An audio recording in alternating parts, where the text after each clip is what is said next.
I'm going to take a different approach on this video. So I could tell you, hey, a dummy load is a great thing to have to measure power output or something like that, right? But I'm going to give you a scenario where maybe you want to use a dummy load as the perfect antenna. And I know there's some of you out there saying to yourself, just because it shows a 1-to-1 doesn't mean it's a great antenna. You're wrong. You are wrong. Let's go over to the bench with just a few supplies and build the perfect antenna. As we build the dummy load out, we're going to use an AllStar SHARI node as kind of our test device, and that's going to be one of the reasons I say this could be the perfect antenna. We're also going to utilize a PCB board from Ham Radio Rookie that was designed for the Faraday J-pole antenna, which I'll link below. And finally, we're going to use this small 50 ohm resistor to build the dummy load. And I really didn't think this through, so we're going to do a little bit of experimentation to figure out how to get it just right, or at least good enough. Hey, and if you haven't been here before, I like to build things, I like to test them, I like to break them to get an overall feel for how something works, and then how I can modify it to make it at least work better for me. Hopefully these skills will help you. I would also like to point out that this is capable without this little PCB. I mean, like if you had an SL239 connector like the one you can get on Amazon, you could easily just find your two connections and connect them together. So for example, this little tab here to the inner shield and this little ground bar, if you want to call it that, to the outer shield. That should be pretty simple. And there's a ton of different ways you could do it. You could do it with BNC. You could do it directly with SMA, which probably would be the better use for today's scenario. But I really want to use this board and see what we can come up with. So let's go ahead and take this board right here and just get an idea. So for example, right there, and now we can go directly to the center pin with that tab that's sticking down right there and solder it. I could also design my own PCB, outsource and acquire my own resistors, and have my own dummy load kit. Let me know in the comments below, is building a dummy load something you would be interested in?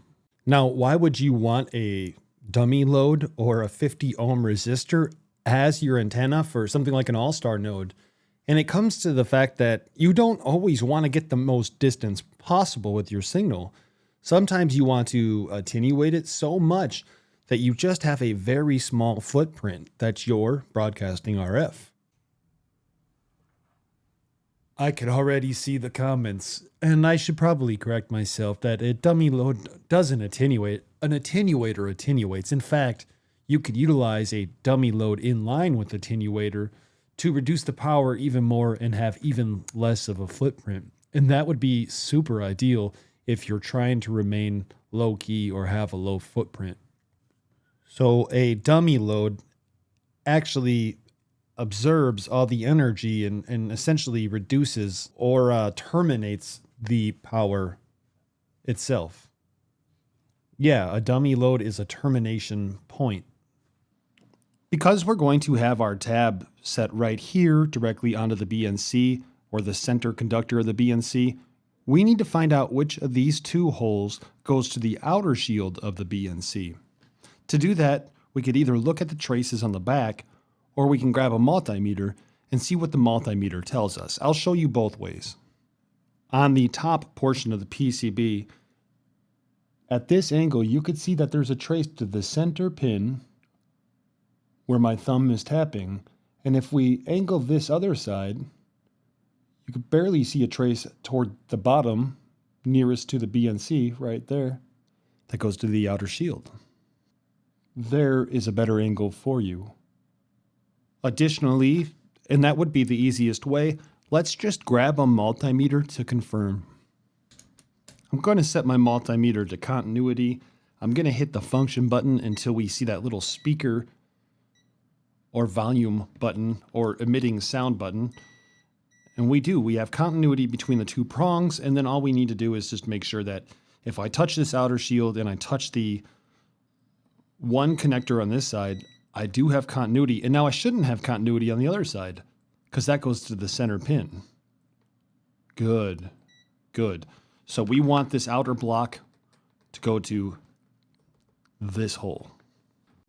As my soldering iron heats up, I am going to apply a small amount of flux to that center pin.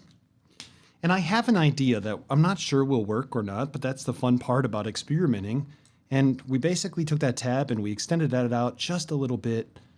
And I just want to see if we could line up these holes here so that I could put a screw through here and also touch that center pin.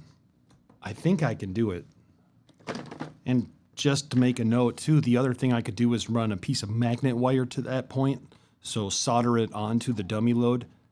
And I could also even take some of this copper conductive tape and I could put it on the board to run the trace where I need it to go. So there's a lot of different options out there for you to think about. Maybe we should put a little bit of flux onto that tab as well. For right now, I believe this looks okay. I don't have a stainless steel screw, but let me go ahead and find something to secure this down. And I did find, let's see if this will fit. Look at that. Look at that. Now we get to test it to see if it actually functions. I hope it functions. Let's go ahead and just check a couple of things. We want to make sure we don't have a short. So let's make sure that there's continuity between the two outside parts and that there's not continuity between the outer and the inner. However, we should see about 50 ohms. Yeah, 51.2 ohms. Cool.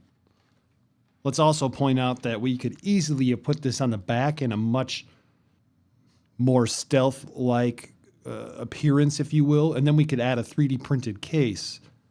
I just did this because I felt like it was the easiest thing to do. Let's go ahead and hook this up to a SWR meter and make sure that we have 50 ohms, and then let's maybe push a little bit of power through this as well. We need to check just a couple of things real quick. So I have my multimeter back on, and it's audio, so if there is a short, we'll be able to hear it. And the first thing we want to do is confirm that outer to outer, we have continuity. We do. We do, so that's great. But we don't want continuity to be from the center pin to the outer shield as much as it is we want to see 50 ohms.